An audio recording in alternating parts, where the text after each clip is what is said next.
Alors, les CP, c'est parti pour la semaine 3, l'écriture. Comme d'habitude, pour commencer sa séance, on peut se détendre un peu le poignet en faisant un bit couché. Je le fais toujours dans le même sens et je laisse glisser mes mains. Je peux changer de couleur et je continue.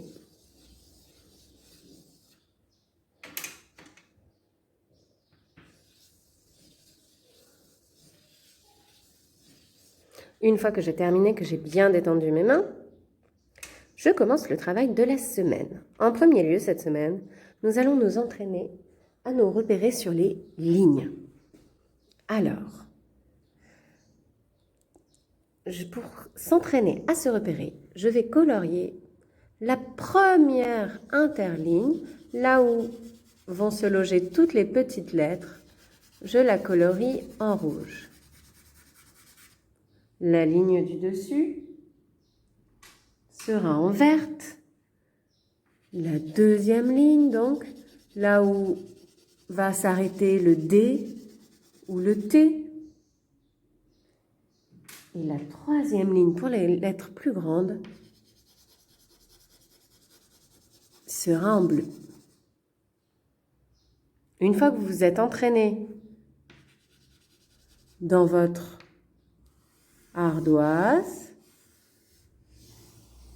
sur le petit papier que je vous ai glissé dans la pochette, vous pouvez le faire sur votre fichier à la page 6, sur toute la ligne au crayon de couleur. À vous de jouer! Cette semaine, nous allons continuer le travail sur les lignes en travaillant la différence entre les petites lettres et les grandes lettres. Pour ça, nous allons faire un petit pont qui va jusqu'à la première ligne, suivi d'un grand pont qui va jusqu'à la troisième ligne. Et je continue ma ligne. Petit pont, grand pont.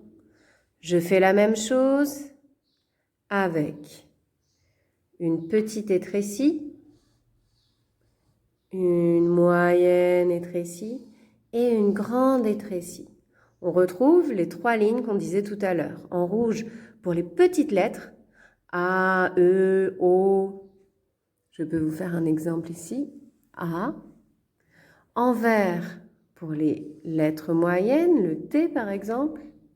Et la troisième ligne, là où vient s'arrêter les grandes lettres.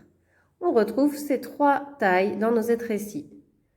Petite, moyenne, grande. Je ne lève pas ma main et mon poignet continue de glisser sur mon ardoise ou sur ma feuille. Une fois qu'on s'est bien entraîné sur l'ardoise, on peut passer au fichier. Même chose pour les petits bâtons. À vous de jouer!